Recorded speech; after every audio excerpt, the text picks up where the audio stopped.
I'm John Spink. I'm the head of crops research in Teagasc in Oak Park, and I'm going to be talking today about minimising the effects of extreme weather on tillage production in Ireland. Weather effects on tillage can be divided into two main effects, and those would be indirect effects, which really are the effects of weather on the farmer's ability to carry out operations on the farm.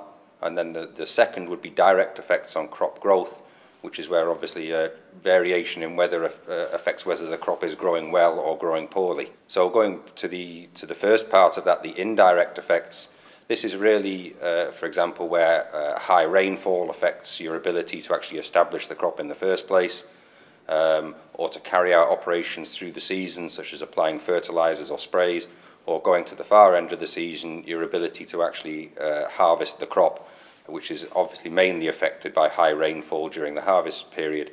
And the solutions to these are largely obviously mechanical in terms of your choice of machinery and operations.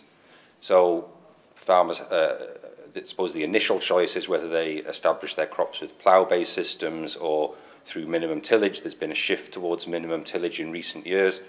But work carried out over the recent years at Oak Park has shown that minimum tillage is probably less resilient in wet autumns because you have a much shallower worked depth of the soil. So if you get high rainfall, there's poorer drainage.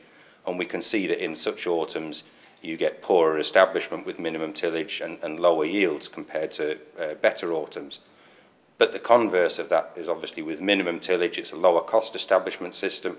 And it's also much faster, so there's potentially the opportunity to get crops established earlier in the drilling season before bad weather kicks in. That brings me on to the second sort of coping strategy, which is to do with machinery capacity. And obviously the greater the capacity you've got in terms of machinery relative to the land being farmed, the better the opportunity to do any operations on the farm during the season during periods of good weather.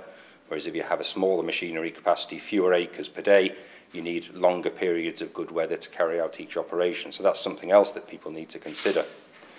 But generally, if you increase capacity, you tend to increase tractor size.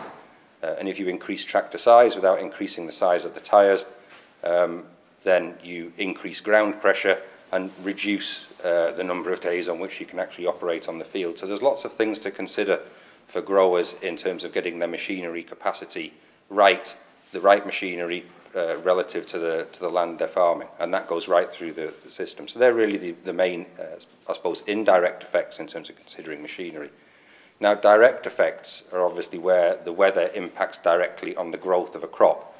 Again, high rainfall would affect the ability to harvest, the germination of the crop, that type of thing. But perhaps one of the biggest effects that people don't really consider are the effects of temperature and radiation, the amount of solar radiation which we get.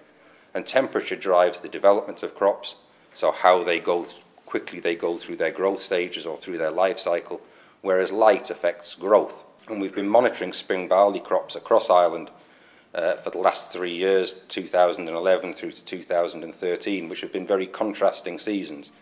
In 2011, we had very warm spring and then a cool, quite bright summer, whereas I suppose the other extreme would be 2013, where we had a very cold spring, followed by a warm summer with reasonably high levels of radiation. And what we've seen is that barley crops are very dependent on getting high grain numbers to achieve high yield potential. And that depends on the crop producing lots of tillers in the spring, once it gets into the ground, to get off to a fast start, produce leaves, produce tillers, and produce ears. And obviously in 2011 we had very good conditions for that. We had very high ear numbers, very high grain numbers, and very high yields.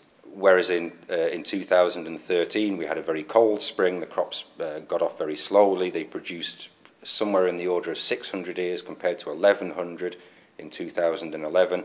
Much lower grain numbers per metre squared. And even though, because we had good growing conditions, good warm, bright conditions in the summer, they produced relatively large grains, yields were still significantly down on 2011. And I think the point is that different crops are susceptible to poor weather at different stages in their life cycle. So wheat is not so dependent on grain number, but it's very dependent on having good grain filling conditions. So by growing a range of crops, for example, Winter barley is affected by the same factors as spring barley. It's dependent on having high grain numbers, high tillering, high ear numbers.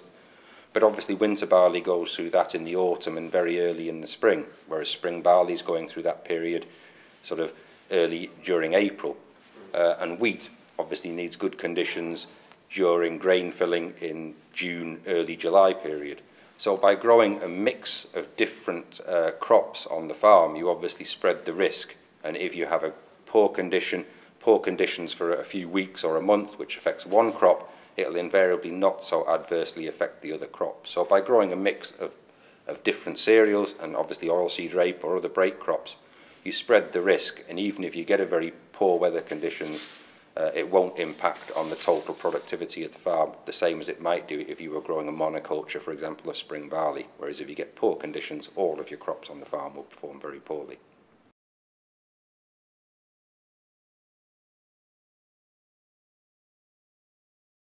Well, certainly I think some of the bigger growers have moved over to min-till. And as I say, you would generally consider minimum tillage to be cheaper, but the equipment to carry it out is relatively expensive, but can cover large areas. So you really need quite a large land base to spread those costs, and a large proportion of tillage farmers in Ireland probably don't have the land base to spread those costs. And as I say, most farmers, I think, would recognise that plough-based cultivations are probably a bit more flexible in adverse weather conditions. So compared to, for example, very large farmers in the US or where they may be farming thousands or tens of thousands of hectares, they can afford to invest in very large min-till equipment. They also don't have the extremes of weather, particularly in terms of wet, that we would have in Ireland. So it's probably a case of the structure of the industry combined with our climate, that it isn't perhaps as suitable here as it would be in other drier areas with larger farms.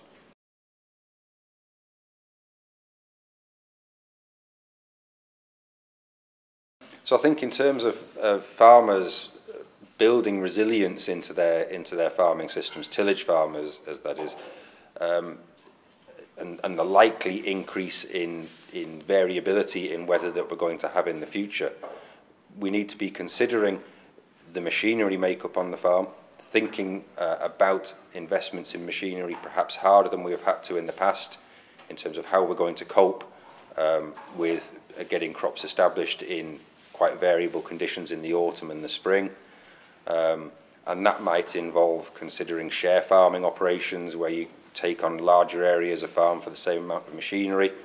So the structure of the farm, how we farm, and the equipment that we have to do it, probably thinking more about ground pressure, particularly as the size of machinery, tractors and harvesters increases, but then also thinking about the cropping and thinking about the mix of cropping and how that matches with the machinery and the land base that you're farming, so that you spread the workload, you spread the risk in terms of adverse weather conditions.